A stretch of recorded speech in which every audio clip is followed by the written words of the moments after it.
Meantime, also in the Senate today, business got a lot harder for many Australian businesses. You see, the Greens, well, they got together with all of the usual suspects on the crossbench today, like David Pocock, like Jackie Lambie, like the person who used to work with Jackie Lambie but then broke away from Jackie Lambie, but nobody talks about her failure to hold a team together, don't worry.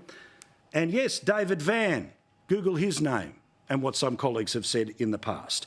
Well, they all got together to launch a brand new program. It is referred to as a mega deal in the Australian newspaper today. We are talking about the Net Zero Economy Agency. Net Zero Economy Agency. Let me read the description of what has just become law in Australia. The bill makes it mandatory for companies to disclose climate risks. The legislation captures all businesses with a turnover, not profit, turnover of $50 million or more. So yeah, big companies, but still. This is even as farmers and the coalitions called for agriculture in particular to be carved out of what is called Scope 3 reporting requirements. I'll explain now what Scope 3 is, and this is now the law of the land.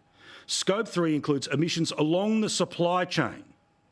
So you now become responsible for the environmental impacts of people who are in your supply chain, not in your business, which are not generated directly by a company within its fence line or through its electricity consumption. Farmers who supply big supermarkets and other large companies that will have to make climate disclosures under the program have warned that their exports will consequently become less competitive. Now, of course, this matters because if you are going to pull in how much you produce because of what the environmental consequences are and how much environmental consequences there are when you put whatever you grow, whatever you make on the back of a truck and the truck makes its way towards the port, and then you've got to work out the environmental consequences of the thing that takes what you are trying to send to the other side of the world, be it via ship or by plane. Well, of course, you produce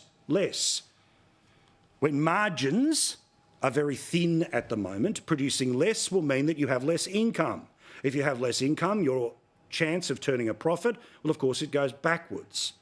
If the Australian dollar goes lower than it currently is, then again, what you are exporting to the rest of the world, again, all of this comes into the calculations because the expectation then may be that it might be good to export on one hand financially, but bad to export on another because of the environmental costs.